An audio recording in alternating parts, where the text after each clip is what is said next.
స్కీములు కూడా సరి అయిన పద్ధతిలో కనీసం వాటిని కూడా చేయడం లేదు.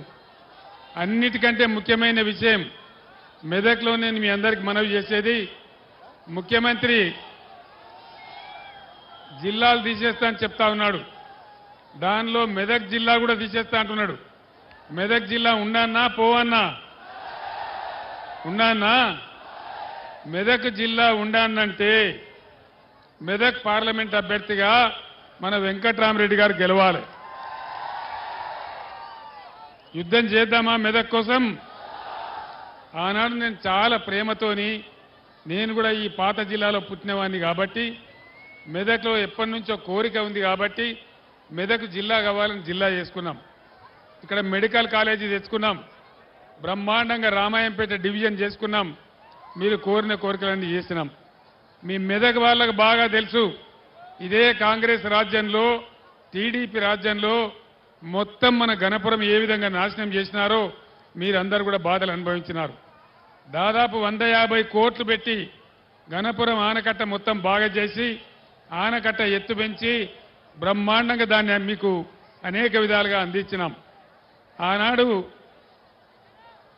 100 పడకల ఆసుపత్రి మెదక్ కావాలని చెప్పి తెచ్చిపెట్టినాం. దాని అలా ఈ కాంగ్రెస్ ఎమ్మెల్యే, కాంగ్రెస్ ప్రభుత్వం 50 పడకలకు కుదిరించినారు. ఏడుపాయల దుర్గాభవాని జాతర బ్రహ్మాండంగా జరగాలని 100 కోట్ల రూపాయలు నేను మంజూరు చేసినాను. దాన్ని కూడా తీసుకొని పోయినారు.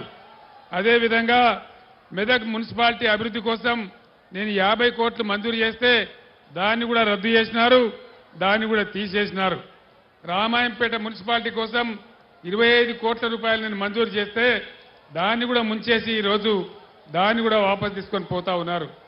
ఈ విధంగా కొత్త హామీలు వాళ్ళు చేయకపోయినా పాత ప్రభుత్వంలో చేసిన మంజూరీలు కానీ, పాత ప్రభుత్వం ఇచ్చినటువంటి శాంక్షన్లు కానీ వాటన్నిటిని కూడా ఈరోజు రద్దు చేస్తూ ఉన్నారు.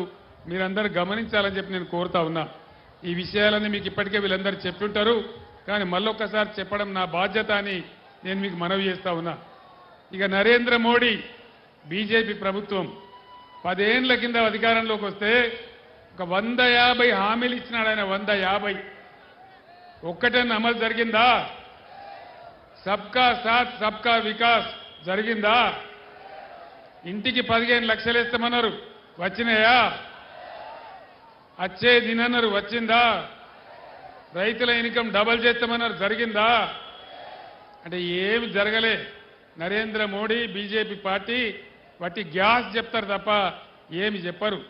వాళ్ళ యొక్క ఎజెండాలో, బీజేపీ ఎజెండాలో పేదల బాధలుండయి, పేదల కన్నీళ్లుండయి, పేదల కష్టాలుండయి, ఏది కూడా ఉండదు.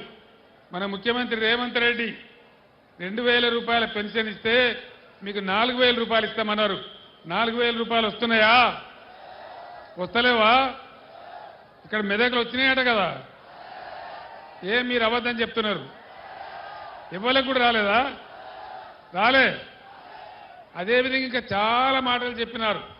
నిరుద్యోగ భృతి ఇస్తాం, విద్యార్థులకు 5 లక్షల కార్డు ఇస్తాం, చాలా చెప్పినారు. ఏ ఒక్కటి కూడా అమలు కాలే. దీన్ని బట్టి మనకు అర్థమయ్యేది ఏంది?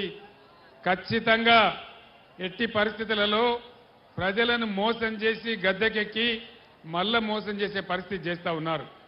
అన్నిటికన్నా పెద్ద ప్రమాదం మెదక్లో హల్దీ వాగు బ్రహ్మాండంగా హరీష్ రావు నీటిపారుదల మంత్రిగా ఉన్నప్పుడే దాన్ని మల్లన్న సాగర్ లింక్ చేసుకున్నాం.